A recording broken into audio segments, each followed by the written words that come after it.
அடுக்கடுக்கா வந்து கொத்து கொத்தா வந்து மிளகு பிரிகள் இறங்கி இருக்குன்னு சொல்லி பாருங்க. ஒரு மிளகு பிரியினுடைய நீளம் எந்த அளவுக்கு இருக்குன்னு சொல்லி பாருங்க.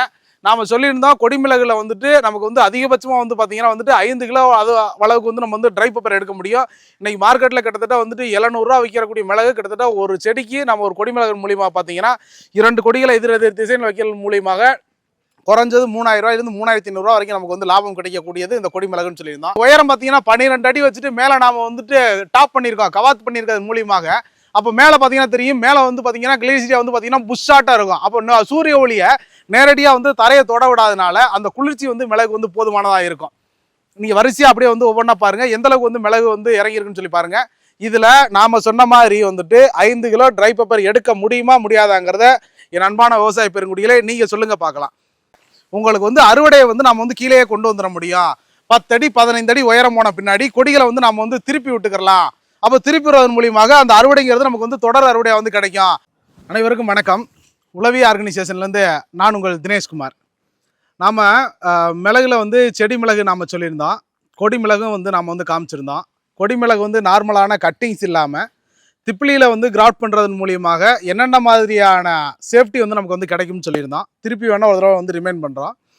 சாதாரண மிளகு வந்து கட்டிங்ஸாக, அதாவது வந்துட்டு கணுவுக்கு வேறு இறங்குற அந்த கட்டிங்ஸ் எடுத்து நீங்கள் வந்து பாக்கெட்டில் போட்டு அது நடுறதுக்கு பதிலாக நீங்கள் வந்து அடியில் திப்பிலியை கொடுத்து திப்பிலிக்கு மேலே வந்து மிளகை வந்து கிராஃப்ட் பண்ணி கிராஃப்டிங் மூலியமாக நீங்கள் கொண்டு வரதன் மூலியமாக உங்களுக்கு மிளகுல வந்து பூச்சி வராது அப்படின்னு எல்லாத்துக்குமே தெரியும்.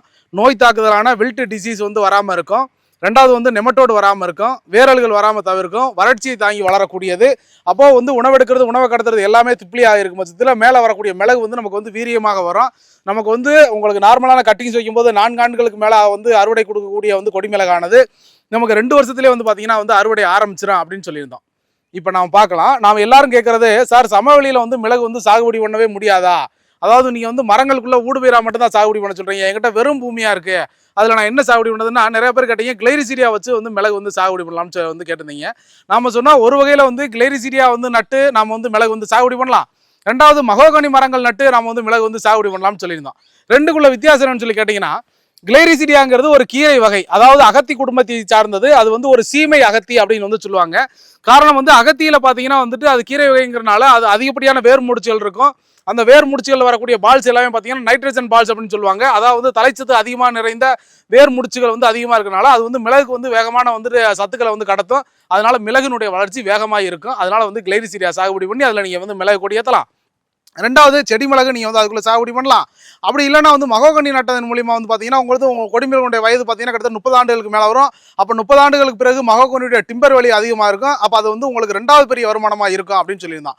காரணம் மகோகனி நட்டிங்கன்னா 2 ஆண்டுகளுக்கு பிறகு தான் வந்து மிளகு நட முடியும். இல்லை சார் எனக்கு அவ்வளோ பெரிய பொறுமை பத்தாது, நான் வந்து ஒரு வருஷத்துக்குள்ளே போயிடும் அப்படின்னு நினைக்கிற விவசாயிகள் நீங்கள் தாராளமாக இது போல் வந்துட்டு சீமை அகத்தி என்று சொல்லக்கூடிய இந்த கிளைரிசீரியாவை நீங்கள் வந்து சாகுபடி பண்ணி, நாம சொல்லியிருந்தா கிளைரிசீரியா நீங்கள் சாகுபடி பண்ணாலும் அதிகபட்சம் 10 அடி 15 அடிக்கு மேலே கிளைரிசீரியா வந்து வளர விடாதீங்க.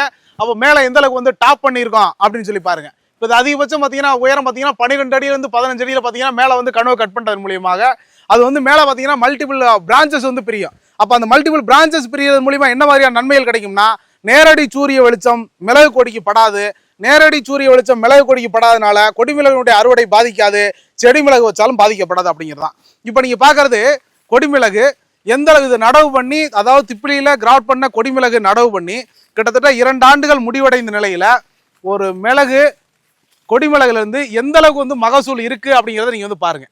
நாம் சொல்லியிருந்தோம் மிளகுல வந்துட்டு உர மேலாண்மை மட்டும் நீர் மேலாண்மை மட்டும் நீங்கள் வந்து சரியாக பண்ணால் போதுமானது. பூச்சியியல் மேலாண்மைங்கிறது இருக்காது. உங்களுக்கு திப்பிலியில் கிராஃப்ட் பண்ணுறது மூலியமாக நோயியல் மேலாண்மையும் இருக்காது. அப்போ உர மேலாண்மை மட்டும் நீங்கள் சரியாக கொடுத்தீங்கன்னா வந்து போதுமானது அப்படின்னு நம்ம சொல்லியிருந்தோம். எந்த அளவுக்கு வந்து அடுக்கடுக்கா வந்து கொத்து கொத்தா வந்து மிளகு பிரிகள் இறங்கியிருக்குன்னு சொல்லி பாருங்க. ஒரு மிளகு பிரியினுடைய நீளம் எந்த அளவுக்கு இருக்குன்னு சொல்லி பாருங்க. நாம சொல்லியிருந்தோம் கொடிமிளகுல வந்துட்டு நமக்கு வந்து அதிகபட்சமாக வந்து பார்த்தீங்கன்னா வந்துட்டு 5 கிலோ அது அளவுக்கு வந்து நம்ம வந்து ட்ரை பெப்பர் எடுக்க முடியும். இன்னைக்கு மார்க்கெட்டில் கிட்டத்தட்ட வந்துட்டு 700 ரூபா விற்கக்கூடிய மிளகு கிட்டத்தட்ட ஒரு செடிக்கு நம்ம ஒரு கொடிமிளகு மூலியமாக பார்த்தீங்கன்னா 2 கொடிகளை எதிர் எதிர் திசையில் வைக்கிறது மூலியமாக குறைஞ்சது 3000 ரூபாயிலிருந்து 3500 ரூபா வரைக்கும் நமக்கு வந்து லாபம் கிடைக்கக்கூடியது இந்த கொடிமிளகுன்னு சொல்லியிருந்தோம். நாம் சொன்னது போலவே எந்த அளவுக்கு வந்து கிட்டத்தட்ட 2 ஆண்டுகள் முடிவடைந்த ஒரு கொடிமிளகுல எந்த அளவுக்கு வந்து நமக்கு வந்து மகசூல் இருக்குன்னு சொல்லி பாருங்க. இந்த அடுத்தடுத்த செடிகளை பாருங்க. ஒன்றில் மட்டும் இல்லை, முழுக்கவே பார்த்தீங்கன்னா வந்து கிளைரிசீரியா சாகுபடி பண்ணி அந்த கிளைரிசீரியாவுக்கு உள்ள வந்து நாம் வந்து மிளகு வந்து நடவு பண்ணியிருக்கோம். இந்த கிளைரிசீரியாவுடைய அடித்தண்டை மட்டும் நீங்கள் வந்து பாருங்க. கிட்டத்தட்ட ஒரு கைப்பிடி பிடிக்கிற அளவில் இருக்கக்கூடிய அந்த கிளைரிசீரியாவின் அடித்தண்டில் பார்த்தீங்கன்னா எந்த அளவுக்கு வந்து மிளகு வந்து பக்க கிளைகள் பிரிஞ்சு எந்த அளவுக்கு வந்து வந்திருக்குன்னு பாருங்க. நாம சொல்லியிருந்தோம் மிளகு வந்துட்டு தன்னிச்சையாக வந்து ஒரு கொடியாக வளராது, அது அதிகப்படியான பக்க கிளைகளை வந்து உருவாக்கும். அதிகப்படியான பக்க கிளை உருவாக்கம் வந்து பார்த்தீங்கன்னா அதிகப்படியான மகசூலை நமக்கு வந்து எட்டி தரும்னு சொல்லியிருந்தோம். இது வந்துட்டு ரொம்ப வந்து அறுவடைக்கு வந்து ரொம்ப எளிமையாக இருக்கும். எப்படின்னு சொல்லி கேட்டிங்கன்னா இதனுடைய உயரம் பார்த்தீங்கன்னா 12 அடி வச்சுட்டு மேலே நாம் வந்துட்டு டாப் பண்ணியிருக்கோம், கவாத் பண்ணியிருக்கிறது மூலியமாக. அப்போ மேலே பார்த்தீங்கன்னா தெரியும், மேலே வந்து பார்த்தீங்கன்னா கிளேசிரியா வந்து பார்த்தீங்கன்னா புஷ்ஷாட்டாக இருக்கும். அப்போ சூரிய ஒளியை நேரடியாக வந்து தரையை தொட விடாதனால அந்த குளிர்ச்சி வந்து மிளகு வந்து போதுமானதாக இருக்கும். நீங்கள் வரிசையாக அப்படியே வந்து ஒவ்வொன்றா பாருங்கள் எந்த அளவுக்கு வந்து மிளகு வந்து இறங்கியிருக்குன்னு சொல்லி பாருங்கள். இதில் நாம் சொன்ன மாதிரி வந்துட்டு 5 கிலோ ட்ரை பெப்பர் எடுக்க முடியுமா முடியாதாங்கிறத என் அன்பான விவசாய பெருங்குடிகளே நீங்கள் சொல்லுங்கள் பார்க்கலாம். இந்த கிளைரிசீரியா மரத்தினுடைய அடித்தண்டை பாருங்களேன். இது நடவு பண்ணி 2 ஆண்டுகள் ஆகுது. இதில் இப்போ இந்த குச்சி இந்த மேலே கிளைசிரியா நடவு பண்ணி ஓராண்டுக்கு பிறகு இந்த கொடிமிளகை நாம் வந்து ஆரம்பித்தோம். மொத்தமாக வந்து இதனுடைய வயதுன்னு சொல்லி பார்த்துக்கிட்டா 3 வயது. இந்த 3 வயசில் பொதுவாகவே கொடிமிளகுங்கிறது 15 அடிக்கு மேலே போயிடும். கொல்லிமலையில், ஏற்காட்டில், மலை பிரதேசங்களில் எங்க அது 50-100 அடிக்கு போயிருங்க. அது ஆறுங்க மேலேறி பறிக்கிறது அதெல்லாம் கிடையாது. நாம் என்ன சொல்லியிருந்தோம், நீங்கள் வந்து கிராஃப்டிங் பண்ண திப்பிலில் கிராஃப்டிங் பண்ண கொடிமிளகு நீங்கள் வைக்கிறதன் மூலியமாக உங்களுக்கு வந்து அறுவடையை வந்து நம்ம வந்து கீழே கொண்டு வந்துட முடியும். 10 அடி 15 அடி உயரம் போன பின்னாடி கொடிகளை வந்து நம்ம வந்து திருப்பி விட்டுக்கலாம். அப்போ திருப்பி விடுவதன் மூலியமாக அந்த அறுவடைங்கிறது நமக்கு வந்து தொடர் அறுவடையாக வந்து கிடைக்கும். நாம் ஒரு சின்ன ஏணி மட்டும் போட்டு கூட நம்ம வந்து அறுவடை எடுத்துக்கலாம்னு சொல்லியிருந்தோம். இப்போ நீங்கள் பாருங்கள், நாம் நின்று நம்ம கையில் வந்து பிடிக்கிற அளவில் பார்த்தீங்கன்னா மிளகு இருக்குது. ரெண்டாவது ஒரு பக்கம் இல்லை, நீங்கள் வரிசையாக பாருங்கள், அடுக்கடுக்காக பார்த்தீங்கன்னா எந்த அளவுக்கு இறங்கியிருக்குன்னு சொல்லி பாருங்கள். இதிலே பார்த்தீங்கன்னா கரிமுண்டா இருக்குது, பனியூர் இருக்குது, 2 ரகங்கள் இருக்குது. இது நீங்கள் பார்த்தீங்கன்னா தெரியும். இதெல்லாம் பார்த்தீங்கன்னா கரிமுண்டா. இந்த மிளகு பிரியினுடைய நீளத்தை பார்த்தாலே உங்களுக்கு தெரிஞ்சிடும். இதில் நாம் வந்து எந்த அளவுக்கு வந்து அடியுரம் கொடுத்துருக்கோம் பார்த்தீங்கன்னா தெரியும். மேட்டுப்பாத்தி முறை அமைச்சு, அதாவது தரையிலிருந்து கிட்டத்தட்ட ஒரு 1.5 அடிக்கு மேட்டுப்பாத்தி முறை அமைச்சு அந்த மேட்டுப்பாத்தியில் பார்த்தீங்கன்னா மிளகை வந்துட்டு நாம் வந்துட்டு நடவு பண்ணியிருக்கோம். இந்த நடவு பண்ணதில் பார்த்தீங்கன்னா இந்த உங்களுக்கு தெரியும், இந்த பார்த்தீங்கன்னா தெரியும். இந்த மேட்டுப்பாத்தியிலேயே வந்து மேட்டுப்பாத்தி அமைச்சு நடவு பண்ணுறோம்னு சொல்லி கேட்டிங்கன்னா ஒரு ரூட் ஃபார்மேஷனுக்கு உங்களுக்கு வந்து குழி எடுத்து நடவு பண்ணக்கூடிய காரணம்னு சொல்லி என்னன்னு சொல்லி கேட்டிங்கன்னா உங்களுக்கு லூஸ் சாயில் வேணும், அது இலகுவான மணல் வேணுங்கும் போது வேர் ஓட்டம்ங்கிறது வேகமாக இருக்கும். அதே மாதிரி மேட்டுப்பாத்தி முறைக்கு நீங்கள் போகும்போது 1.5 அடி உயரம் பெட்டு கட்டி நீங்கள் அதில் நடவு பண்ணிக்கும் போது அப்போ 1.5 அடி உயரம் பார்த்தீங்கன்னா எடுத்துக்கட்ட மணலாக இருக்கும், லூஸ் சாயிலாக இருக்கும், அதில் வேர் ஓட்டம்ங்கிறது ரொம்ப வேகமாக இருக்கும். அதனால செடியினுடைய வளர்ச்சியும் பார்த்தீங்கன்னா ரொம்ப வேகமாக இருக்கும். ஏன்னா ஒரு ஏக்கருக்கு நாம் வந்து கிளைரிசீரியா வந்து சாகுபடி பண்ணி உங்களுக்கு மிளகு போட்டாலும் சரி, அல்லது வந்து மகோகனி நடவு பண்ணி நாம் வந்து மிளகு வந்து கொடி ஏற்றினாலும் சரி, அல்லது இப்போ அடுத்து என்ன பண்ண போகிறோம்னு சொல்லி கேட்டிங்கன்னா இந்த 4 மரத்துக்கு நடுவில் நாம் வந்து செடி மிளகு வந்து நாம் வந்து சாகுபடி பண்ண போகிறோம். அப்போ என்ன ஆகும்னு சொல்லி கேட்டிங்கன்னா ஒவ்வொரு மரத்துலையுமே பார்த்தீங்கன்னா கொடி மிளகு இருக்கும், 4 மரத்துக்கு நடுவில் செடி மிளகு இருக்கும். இதனுடைய அறுவடை பார்த்தீங்கன்னா தொடர் அறுவடையாக இருக்கும்.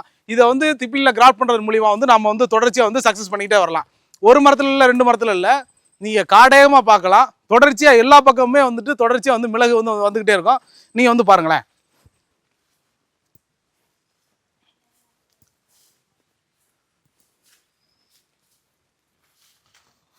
இப்போ நீங்கள் பார்த்தீங்கன்னா தெரியும்.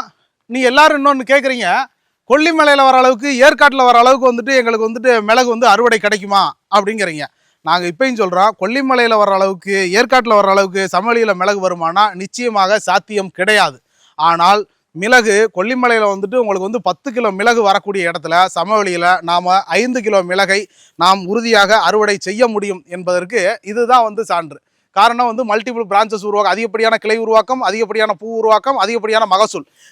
இந்த தொடர்ச்சி இந்த சைக்கிளில் தான் வந்து நம்ம வந்து இந்த சைக்கிளிங்கில் தான் வந்து பார்த்தீங்கன்னா நமக்கு வந்து தொடர் அறுவடை வந்து நமக்கு வந்து இருந்துகிட்டே இருக்கும்.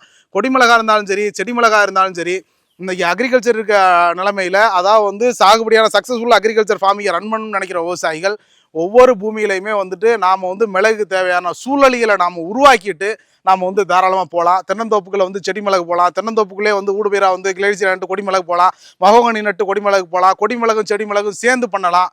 அப்போது ஒரு சக்ஸஸ்ஃபுல் அக்ரிகல்ச்சர் ஃபார்மிங்கை ரன் பண்ணுறதுக்கு உண்டான சூழலிகள் எல்லாத்தையுமே வந்து உழவி பார்த்தீங்கன்னா முற்றுமுழுதாக விவசாயிகளோட கூட நின்று பயணிக்குது. ரெண்டாவது செடி மட்டும் கொடுக்குறது நம்ம வேலையில் நம்ம தொடர்ச்சியாக சொல்கிற மாதிரி வந்துட்டு இலவசமாக வந்து டோர் டெலிவரி கொடுத்து இலவசமாக நடவு எப்படி பண்ணுறதுங்கிறத வந்து உங்களுக்கு இலவச ஆலோசனை கொடுத்து 2 மாதங்களுக்கு ஒரு முறை பார்த்தீங்கன்னா உங்களுக்கு ஃபீல்டு விசிட் வந்து எப்படி வந்து மிளகு இருக்குது, இப்போ இந்த மிளகு இருக்குது, இந்த மிளகு வந்து முத்திருச்சா முத்தலையா, இது எப்போ அறுவடை தயாராகும், அறுவடை ஆயிடுச்சுன்னா அது எப்படி எடுக்கணும், அது எப்படி ப்ராசஸ் பண்ணணும், அது எப்படி ட்ரை பேப்பரை மாற்றணும், எல்லாத்துக்குமே நாம வந்து உங்களுக்கு வந்து இலவச ஆலோசனைகள் கொடுக்குறோம். செடி மிளகாய் இருந்தாலும் கொடி மிளகாய் இருந்தாலும் அதை வந்து சக்ஸஸ்ஃபுல் அக்ரிகல்ச்சர் ஃபார்மிங்காக சமவெளியில் சாகுபடி பண்ணுறதுக்கு உண்டான சூழலிகளை வந்துட்டு உளவி வந்து ஏற்பாடு பண்ணி கொடுக்குது. விவசாயிகள் வந்து இது போல வீரிய ரக நாட்டுகள் வேணுங்கிற விவசாயிகள் நிச்சயமாக நீங்கள் வந்து உளவி வந்து தொடர்பு கொள்ளலாம். உளவி என்றும் உங்களோடு பயணிக்கும். நன்றி, வணக்கம்.